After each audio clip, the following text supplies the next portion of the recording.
mettre mon micro sur mon lit et je dois pas le tenir.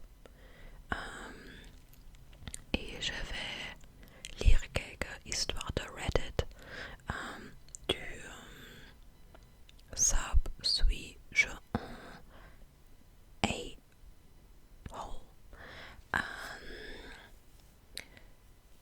C'est pas actif, c'est plus actif depuis 2 ans. Et si vous n'êtes pas d'accord avec mes réponses, ça va. Je vais juste réagir à quelques histoires. Et bah oui, peut-être qu'il y a une petite discussion dans les commentaires. Donnez cette vidéo un like si vous voulez. Et si vous avez envie que je fasse une custom vidéo pour vous ou pour toi, mon email est dans la description. Ok, c'est parti, mon kiki. Première histoire. STB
je connais utilise ChatGPT pour créer les listes, pour faire les courses ou quelque chose comme ça.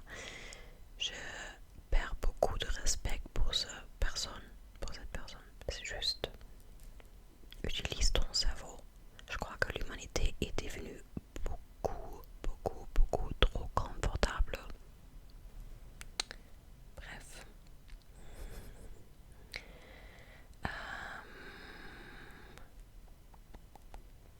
STB d'avoir fait jeter à mon copain de photos de son ex. Pour le contexte, mon copain male 30 et moi female 29 avons le projet de déménager ensemble. En attendant de trouver notre perle rare, nous avons convenu que je resterai dans son appart actuel.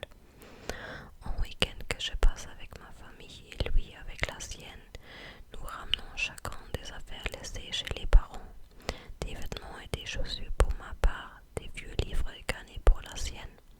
Quand je rentre de chez mes parents, je vois son gros sac d'affaires et je n'y prête aucune attention. Je sais qu'il a l'habitude de laisser traîner des choses sans forcément les ranger pendant un moment. Je vois de loin deux photos sur le canapé. En évidence, mais voyant un bébé dessus, j'assume que c'est une photo de famille et passe mon chemin. Jusqu'avant hier, je passe devant et décide de m'y arrêter pour les regarder, curieuse de voir mon chéri bébé. La seconde photo, en dessous de la première, est une photo de famille d'il y a quelques années, avec tous les membres de sa famille et son ex qu'il tient fièrement par la taille. J'avoue, ça m'a fait chier qu'il ramène ça, mais passons, toute sa famille présente sur la photo. Je comprends, mais je me demande quel genre d'affaires il a pu ramener de chez ses parents. Oh, c'est un grand texte. Whatever. J'ouvre le sac et tombe sur une boîte remplie de photos de lui et son ex. Ça se galoche dans la baignoire, des câlins, etc. Sur le coup, j'ai vraiment le cœur brisé de savoir qu'il a ramené ça chez nous volontairement. Il faut savoir qu'il a passé 11 ans avec cette fille et que j'ai du mal à me dire qu'on peut totalement oublier quelqu'un avec qui on a passé autant de temps et vouloir reconstruire quelque chose d'aussi important avec une nouvelle personne, même s'il m'a toujours assuré le contraire. La première fois que je lui en parle, il est très compréhensif et pour résumer, me dit qu'il comprend ma réaction, qu'il les a ramenés sans vraiment penser au pourquoi, mais qu'ils sont débarrassera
respecté.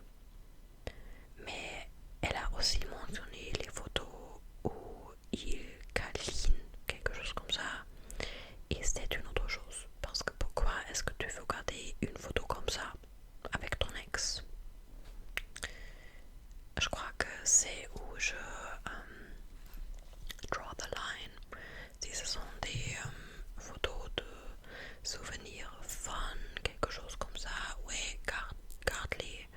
Mais si ce sont des photos très intimes, je crois que c'est juste, ouais, pas très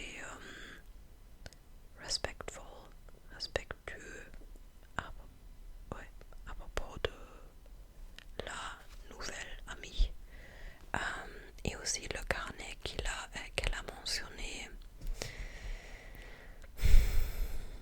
Je crois que c'est presque pire que les photos. Parce qu'avec les photos, tu peux les regarder et, plonger dans le passé et te baigner dans les souvenirs. Mais avec le carnet, avec les petites phrases, c'est beaucoup plus intime et je vois aucune raison pour laquelle il devrait garder quelque chose comme ça. Donc, ouais. Mais chapeau pour leur communication parce que je crois que c'est bien qu'elle a abordé le sujet et il a réagi comme ça. Ça semble comme une communication assez saine. Mais oui, à mon avis, elle n'est pas le a-hole pour ça. Elle a raison, parce que j'aurais aussi mal à l'aise. Je suis mal à l'aise. Non, j'ai mal à l'aise. Bref. C'était hyper long, donc je suis pas sûre si je vais faire plusieurs autres, peut-être juste une troisième. Oh,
c'est mon avis. Je suis allemande et je crois que ça, euh, c'est une grande raison pour laquelle je pense comme ça, parce qu'en Allemagne, on prend les choses très littéralement. Euh, si tu fais une réservation, tu prends rendez-vous pour ça. Si tu fais une réservation pour une siège dans le train, c'est la tienne. Donc, je vais dire, elle n'est pas le a-hole. Elle, je suis pas sûre. Est-ce que c'était une femme? Je crois que oui. Non, ça mentionne aucune chose. Elle, la personne. Je vais dire que la personne n'est pas en a-hole. Parce que la raison pour lesquelles elle veut pas changer la siège sont compréhensifs. J'ai toujours confondu les deux. Si la personne veut travailler et l'autre siège est à côté des portes, moi je suis hypersensible. J'ai ADHD, donc je pourrais pas me concentrer. Si j'étais assise dans un siège comme ça. Mais encore, j'aimerais savoir si les enfants étaient petits ou pas. Parce que si les enfants étaient sous l'âge de 5, ça fait beaucoup de travail pour les parents. Je le sais, je suis nounou depuis 12 ans. Donc, je crois que ça serait une bonne raison pour que la famille puisse s'asseoir ensemble. Ouais,